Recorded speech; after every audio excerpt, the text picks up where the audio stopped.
Hello, Jenny. Hello, everyone. And we are here today to do the second in our series that we are calling The Spectrum of Experience, where we are looking at the birth charts of people that are in the news. So, who are we going to talk about today, Jenny, and why?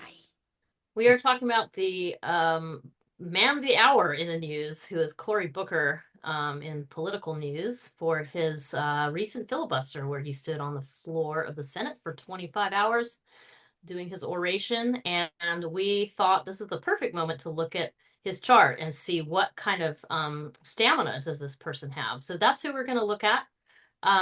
Yeah, should we just dive in, Laurie? Yes, and I'm glad you used the word stamina because, my God, Yeah, can you imagine 25 hours of solid talking? I bet we'll see something when we look at his Mercury. we are, and something else. So, yes. Yes. Okay, so here is his chart, and he was born April 27th, 1969 at 1:10 a.m. in Washington. Is that the same information you have, Jenny? Yes, that's what I Okay. found online and looked like it had a pretty good rating.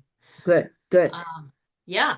Well, I mean, should we just dive in? I mean, it's like the right off the bat, the first thing we notice is his sun is in Taurus. He's born April 27th. And well, his moon is in Virgo. So that's a heck of a lot of Earth. We're starting out with a chart with just a lot of Earth going on here. In fact, he's got two planets in Taurus and several in Virgo. So let's talk about that. Like, what's really cool about the fact that his sun is in Taurus, his moon is in Virgo, is that they are in, as Lori's putting on there, a beautiful trine aspect. That means, on a simple level, they flow really well together. His external expression and his internal nature flow really easily together in the earth signs. Yeah. So, mhm. Is yeah, who he is, that those two main points of who he is are just in total agreement. Yeah. The sun says, let's do this, and the moon says, I'm on board. They're both going in the same direction and supporting each other. That's a very powerful statement all in itself. And, the earth element is about stamina and just grounded stability. This person, his feet are firmly on the ground. Yes. And if you look a couple little deeper layers here. First of all, the moon is the need to be in service. The Virgo moon is a real service oriented component. It has a humility to it. Um, and and of course we can take it to the when you talk about the spectrum of experience, that can represent as being well persnickety and nitpicky and kind of like overly critical. But the lovely thing about Virgo, and I think the way we're talking about Cory Booker today, just because we are talking about a moment in time in his life, which we'll get into in a little bit, what we're really, really seeing is the service piece, the higher potential of that moon, I think is really about service. And the sun in Taurus, I mean, first of all, Taurus is the fixed earth sign, so it's incredibly stable. I mean, I would say stamina is a key word for Taurus anyway. It has a lot of endurance, but you put that sun in the angular fourth house, and we really have a statement of feet being on the grounded, just like you said, Lori, like exactly, very grounded, like the fourth house being the bedrock of the chart, and you have the most bedrocky sign here. So that really shows his ability to stand on a floor for 25 hours and talk, and especially because the Virgo moon, Virgo is a Mercury sign, so it really has that ability to talk and to move things forward. Yeah. So yeah, the next thing I want to really look at, I mean, we could talk about these two pieces all day long. Virgo, I love Virgo. It's such a incredible sign when it comes to, yeah, the need to be of service. But what I want to look at next is Mercury, because what we're talking about is the fact that he stood on the floor and talked for 25 hours. So, do you think looking at Virgo is our next step, Jenny? Or looking at Mercury, yes. Yes, that's what I meant. Yeah. Yeah. So Mercury is also in Taurus, that grounded stability, the way he thinks, how he processes information, how he speaks is all has that component of stability and stamina. Now, this Mercury is in a fascinating position because it is trining not the moon, but it's trining Jupiter and it's trining Pluto, which are also in Virgo in the eighth house. You know, because of the space on the actual chart here, it looks like the moon, it looks like all these planets are grouped together. And in reality, they're not. There's a great distance between the moon and Pluto. But Mhm. so Mercury doesn't trine the moon, but it does trine Pluto and Jupiter, which really tells us that his natural ability to speak up when it comes to his incredibly deep and powerful beliefs is, you know, it's not stoppable. 25 hours. It's potent. Yes, and when you think about the idea that Jupiter and Pluto together in any Mm. chart, you really confer some kind of public potency, some kind of public power. I mean, somebody who can really be prominent in one way or another. So we have that, and they're both lending their potent energy to Mercury. You know, Pluto is the planet of empowerment, and Jupiter just makes everything bigger. So you can see why the two together can confer that status. And trining Mercury is just he really has access to the deeper layers of social needs. That is a statement about that. When you add the fact that both of those planets are in the eighth house, with the moon in the eighth house, now we're looking at a place where he's really looking at the shared resources of others, of the collective, of anything that's about that. So he's not. It really suggests that once he presumably had worked through some emotional baggage that the moon represents, that he would have the ability to really understand what that is. And that moment in time of him again speaking on the floor is a moment of showing the power of those things together. Yeah. Oh, and then look at that. And And we bring in the opposition to the midheaven. So, you know, this voice of his really has to be of service in a very public way. It comes from the depths of who he is, how he was raised, what his beliefs are, but it really is released out into his career, his social reputation. It's a little bit complicated, I would say, by the fact that we've got Neptune conjunct the midheaven there. So, you know, speaking of the spectrum of experience, Neptune here, conjunct his midheaven, can bring in a variety of ideas. mm, Don't you think, Jenny? I mean, we yes. can think of the fact that we can think, you know, how do you want to think about that? We can look at it and think, oh, there's a lot of confusion of, you know, possibly people don't really understand who he is when he's in public view. There's some layer of confusion there. Or there also might be some way in which his career and social reputation is really tied in, not just to his beliefs from that Jupiter, but his spirituality or Mm. some. What do you think of that? Well, and there's two words that come to mind. The first one is that I think Neptune here presents, like in the public eye, it presents a little bit of a mirage, a little bit of like, not quite sure, a little bit. And you think about a mirage in the desert, it kind of has that shimmer, and you can't quite tell exactly. So that image to me really helps me understand some of the ways I've perceived this person when I've seen him in public, on TV or whatever. But the second one that comes to me really strongly is idealism. And when you Yes. look at the fact that Neptune is a very tight sextile to Jupiter, so the beliefs, and you have the Virgo service piece, when you put that together with Neptune, I think what you are very likely left with is a profound idealism. And when you pepper in the fact there's some Taurus here, there's a Taurus sun in play and a Taurus Mercury. Well, now we're talking about somebody who really has an ideal of how things should be, Yeah. and really saying, all right, this is my vision and I'm going to act on that. And it's a very, these are earth signs. Earth is practical. Earth is, to-do lists and checklists and, tangible results, so to have those things all in earth signs really brings an interesting piece. And I think the Neptune in a way kind of lifts things a little bit out of that earth place. Yeah. One of the things that I keep thinking about as I look at this is, you know, we all know that he ran for president and nothing much came of it. And I think that Neptune is part of that, as well as the fact that he has Aquarius rising, which Yeah. places sort of a quirkiness over all this practicality. I mean, Yes. he's not nearly as quirky as he appears to be. I think that we don't see him clearly, which is Yeah. interesting. And also that Aquarius rising being ruled by Saturn, which is at 29 degrees of Aries. That's a difficult spot to express oneself through. I think, Yes. yeah, it's hard for people to really see him for who he is. Yeah. Yeah, so that kind of brings in, if you think about Saturn in Aries, 29 Aries as being the ruler of the chart through the Aquarian ascendant there, because it rules Aquarius.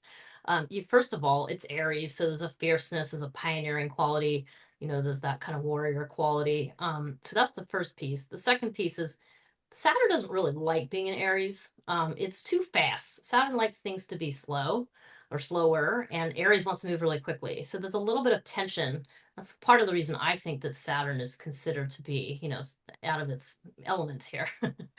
I think that's part of it. But also 29 degrees is inherently unstable. And that brings in another thing. Like Saturn does not want to be unstable. Saturn's about stability. Saturn can't wait in this chart to get into the stable sign of Taurus, but it's not there. So it kind of adds this other dimension to the Aquarian ascendant, or maybe makes it even more Aquarian because it's even kind of more zzz, a little bit even it's even less stable basically because Aquarius is the fixed air sign, so it does have a fixity to it. However, you said the word quirky. I think that's perfect. This kind of quirky, inventor, not quite sure what you're getting out of the box type of thing. And the leadership of the Saturn and Aries, it's not, I don't know, that seems like probably a point of something he's had to work on in his life. And I mean, it can present as a more flexible way of viewing the idea of being a leader. But that would take quite some work to get there. So that's kind of the spectrum of experience from my point of view there. Yeah. And when I look at this, Saturn, the only aspects that Saturn makes to any other planet are out of sign aspects, Hmm. which in some ways, in the way I think of these things, in some ways that leaves Saturn in that unaspected position Hmm. where it sort of has to take over in a way. It sort of has to um, kind of show up with more than what it's got. It's like, yeah, it has to, what Noel Till said, it would run away with the chart. Yeah, that's right. So, yeah, that brings in more stability, but through that expression of the Aquarius, it's a little bit awkward. It's a Yeah. little awkward there. Yeah. Yes. Well, I think the other elephant in the room here, I don't know what you're thinking here, but is really just Venus, right? I mean, Venus is in Aries and it's retrograde and it's the ruler of Taurus. So that means that both Sun and Mercury are looking at that retrograde Venus and Aries for, hey, what do we do here? Hey, how do we handle that? So you've got this calm, stable veneer, but you've got something boiling away, some fierceness boiling away underneath that. Well, what do you think of that, Laurie? How do you Well, interpret I, that? I think we could talk a lot about that, and I don't want to spend too much time because we're trying to keep these relatively short. But I Yeah. think that's really, really important. And the fact that it's retrograde just puts it in a position where the values are different than what would be expected. The values are more toward the feminine being fierce. We can look Yes. at it that way. But I Yeah. want to jump really quickly from that to the other piece I don't want to miss out on mentioning is that Mars is squaring that Jupiter, or the Pluto at least, is squaring Pluto. So that really gives that amazing strength of push for action. Yes.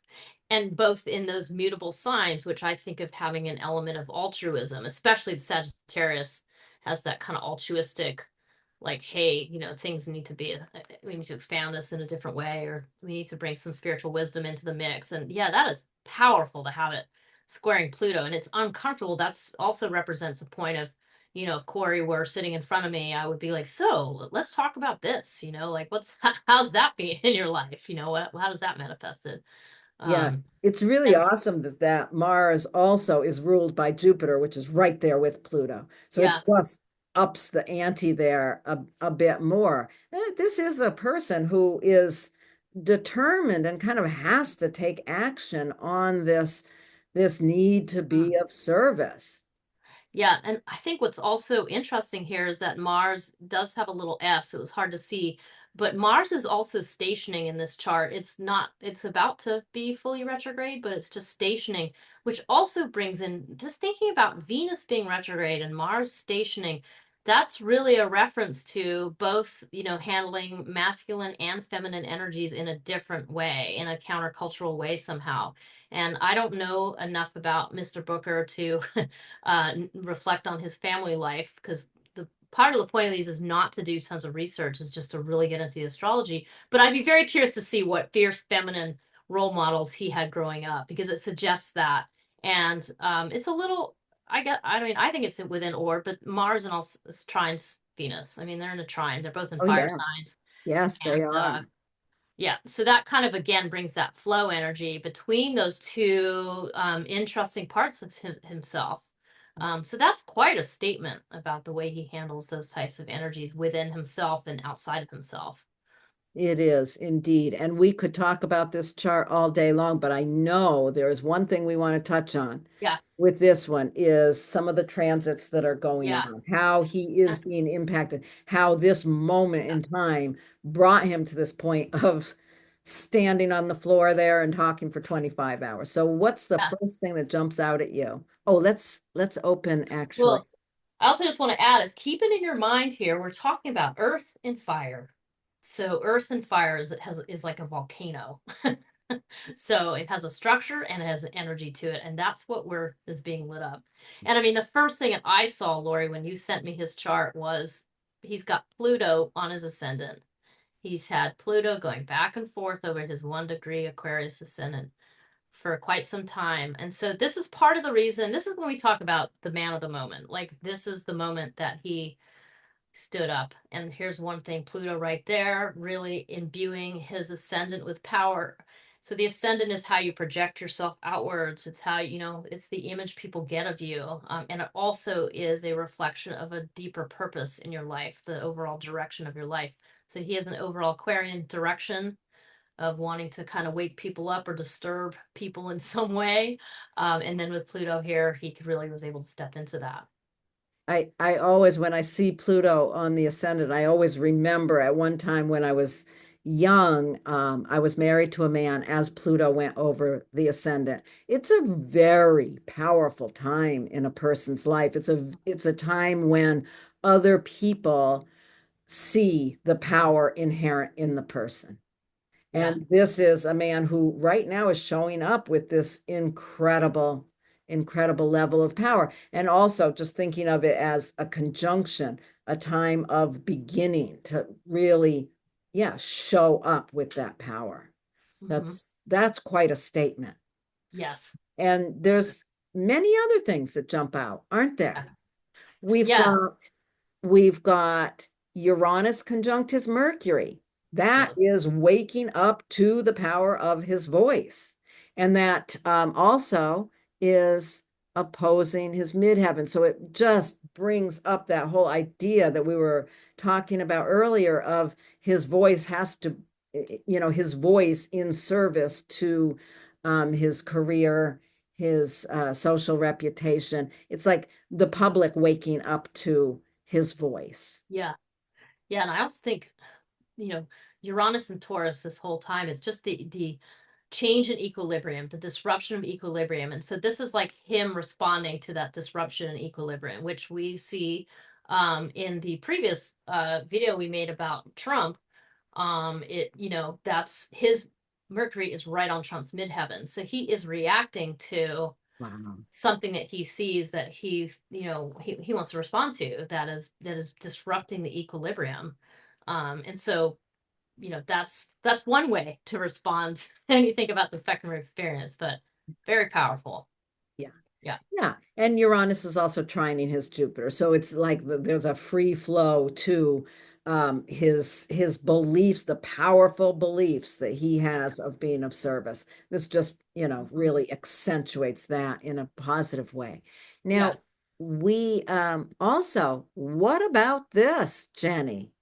Yeah, this is so. I just want to comment here. Laurie and I have made quite a few videos about this whole transition from Pisces to Aries, and then things going back into Pisces and then back into Aries. And you'll see here. Look, I mean, this is we're making this video when Venus and Mercury are both in Pisces, and the retrograde. Of course, Saturn's there, and then the North Node, newly in Pisces, on top of his North Node. So he's having a nodal return, which I just see as very simply like the lighting up of whatever that purpose suggests. And in Pisces, there's a sense of you take that service and you take it to another level of possibly sacrifice or something like that. But no matter what, it's a service oriented piece. I mean, I think he felt called to do something. And you think about Neptune ruling Pisces being on his midheaven.